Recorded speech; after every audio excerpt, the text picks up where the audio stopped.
Well, I'm not sure a spoonful of sugar will make the medicine go down, but I'm also sure aspartame won't do it as well. Aspartame, as a matter of fact, is a sugar substitute, frequently used in products like diet soda, some foods, even medicines. Unlike sugar, aspartame is a non-carbohydrate-based product, so it contains virtually no calories. Aspartame is approximately 180 times sweeter than sugar.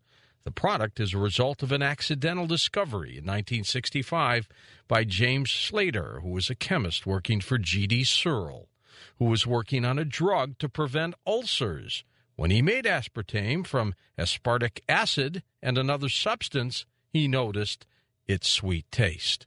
The rest is history. Tonight we talk about aspartame, its potential dangers, why it's on the market, and how do you get it off? In a moment, Dr. Betty Martini joins us on Coast to Coast AM. And welcome back to Coast. I'm George Norrie. Throughout the night, we'll have a number of guests for you coming in each half hour. Dr. Betty Martini will be with us for the entire evening. She's the founder of the global volunteer force Mission Possible International, which educates the public on aspartame and warnings of its dangers. She's been doing this for 14 years with operations in most states and over 30 countries of the world. She works with the world experts who write the reports that you'll find on her web pages that are linked up now at coasttocoastam.com. Spending 22 years in the medical field before this and created the first health delivery system in the United States. Already, she's got an effort underway with a group, with the Mission, a possible group in Hawaii, a non-for-profit organization which is aimed at eliminating the use of aspartame in beverage, food, and pharmaceutical products. They have begun mobilizing their campaign. Last year, the group got an anti-aspartame bill introduced in both the Hawaii State Senate and House of Representatives. They didn't go anywhere. This year, the group will reach for the same goal of getting the bill passed, which would eliminate the use of the ingredient in the state. Here she is, Dr. Betty Martini. Hey, Betty, how are you? Welcome back. Oh, thank you, George, and good morning, as it is here in Atlanta. So happy to be back on the show. I decided tonight to put my neck in the noose and do a complete show on this substance and go right toward big business this time, Betty, but I think it's very important. I do, too, and in fact, I've been getting a lot of emails already from a lot of sick people, and it's such a great opportunity to get them well and let them know the actual facts, because one of the worst things about this whole situation is people think that it's an additive, and it's just masquerading as an additive, whereas it's a addictive, excito-neurotoxic, carcinogenic drug, and it's interacting with all their drugs, and so they... we have a global epidemic. People are sick everywhere, no matter where you lecture, no matter where you travel. You run into people that can't get well until they find out what the culprit is. I have noticed, Betty, that there are a number of studies that are warning of the dangers of aspartame, and then there are some studies out there that say that it hasn't been proven, that it in small quantities doesn't hurt human beings. How do we get such varying different studies? Well, you're going to hear from Dr. Walton later on, and he's the one that did for 60 Minutes the research on that, and he showed that 92% of all independent scientific peer-reviewed studies showed the problems that it caused, and that if you eliminate 6 that the FDA had something to do with, you're talking about 100%. And it's impossible to do a study on aspartame, which is a poison, and have it show safety. And that's the reason that the FDA originally tried to have the Searle, the original manufacturer, indicted for fraud. And the only reason they didn't is that both U.S. prosecutors, Sam Skinner and William Conlon, hired on with the defense team, and the statute of limitations expired. But the Bressler report that we have on web shows that they got caught, and they were removing brain tumors from rats and putting them back in the study, and the rats would die, and they would resurrect them on paper. So everything was documented. They simply couldn't get aspartame to show safety.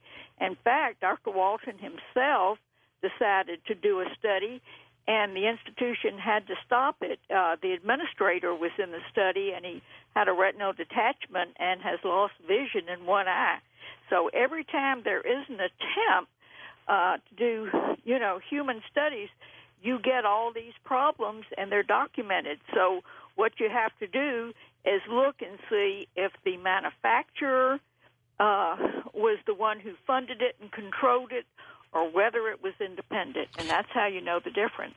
We will be telling you how aspartame got approved by the FDA in an incredible story that will just rock your world, and you'll realize how big business gets things done when they need to. Aspartame seems to be in all kinds of ingredients now these days, Betty. How big is the business? I mean, how many dollars is this thing bringing in for companies? Well, it's $1 billion business, and the reason is that it's addictive. And it's interesting that just recently there was an article about Coke going back. They had put Splenda in some of their products, and that they were going back to aspartame, and I knew that would happen. One of the reasons we need to get it banned is because that people using like Diet Coke, they crave it. And so they're so highly addicted that when you change the ingredient, they don't use it anymore, and they don't want to lose the money. And it's a cash cow because of that. And the reason is there is free methyl alcohol in it, which causes chronic methanol poisoning. This affects the dopamine system of the brain and causes the addiction. And sometimes you could put a stack of medical records, the FDA report, the congressional record in front of people that are addicted, and it doesn't make any difference. Interestingly, I was talking to Dr. Bill Deagle about it one time, and he said, he says it affects the frontal cells, and it's just like talking to somebody with a lobotomy. Even though they know all the dangers, that it's a global epidemic, that they can go blind, get MS, lupus, Alzheimer's, all these different things, they're too addicted to give it up. The reason that we now have started aspartame detox centers to try to help the people. Betty, we've got a lot of people who listen to this program from all walks of life and all age brackets. Specifically right now, I want to ask you a question, and I want you to address the younger people who are listening to this program right now, and they're from 25 to 28. They're in a very young bracket where they're probably saying right now, "Come on, George, I'm not sick. Come on, why are we talking about this stuff?" I want you to address that question to them. Well, because it's slow and subtle, and people they think that they're just getting older, and they don't realize these are the symptoms of aspartame. For instance, the FDA lists 92 symptoms. Number one is headache. Then they get dizziness, change in mood quality, abdominal pain, change in vision. And but they don't associate them with aspartame, which is why we tell them, take the 60-day no aspartame test and see for yourself. And then all of a sudden their headaches disappear, and their joint pain disappears, and their insomnia disappears. And they don't realize that. But what I tell young people is, what is so concerned is that aspartame, first of all, is an endocrine disrupting agent. So many people sipping diet pop who may want to go get pregnant, they can't, because it stimulates prolactin and changes the menses and causes infertility. Then they get off of it and get pregnant, and it's an abortifacient, and they could lose the baby.